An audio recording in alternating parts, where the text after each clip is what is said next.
కృష్ణమూర్తి గారు తెలుగు సంస్కృత భాషల్లో పటిమను పొందినటువంటి వారు. కూచిపూడి నాట్య సంప్రదాయానికి వందల పాటలను ఆయన అందించారు.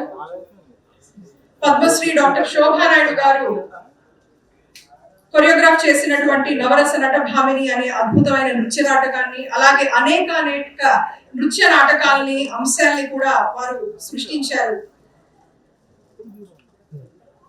ఆయన అందిస్తున్నటువంటి సాహిత్యం వల్ల కూచిపూడి నాట్య శైలిలో ఎంతో మంది నాట్య గురువులు నవ్యమైన కాన్సెప్ట్స్ ని తయారు చేయగలుగుతున్నారు.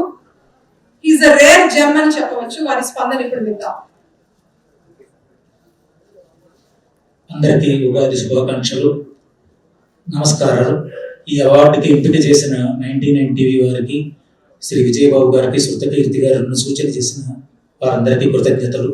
చిన్నప్పటి నుంచి సినిమాలో తెర మీద చూసి, వెండి తెర మీద చూసిన మెగాస్టార్ చిరంజీవి గారిని ఇది రెండోసారి వారి దివ్య హస్తాల మీదుగా అవార్డు తీసుకోవడం. కూచిపూడి నృత్య నాటకాలు, నృత్య కళాకారుడిగా సాహిత్యంలో 2 సేవలు చేస్తూ ఒక 100 పైన నృత్య రూపకాలు రాశాను. ఈ మహనీయమైనటువంటి గొప్ప హీరో చిరంజీవి గారి చేతుల మీదుగా రెండోసారి ఇలా చిన్న సత్కారం తీసుకోవడం గొప్ప వరంగా భావిస్తాను, భగవంతుడు ఇచ్చిన అదృష్టంగా భావిస్తాను. ఇక్కడ ఉన్న అందరిలో పెద్దరిలోకి నేనే చిన్నవాడిని. ఇలా వారు ఒక స్ఫూర్తి, కళాకారులందరికీ స్ఫూర్తి. సామాన్య స్థితి నుంచి అసామాన్య స్థితికి మనిషి చేరగలడు అనుకున్నప్పుడల్లా చిరంజీవి గారు ఒక స్ఫూర్తి.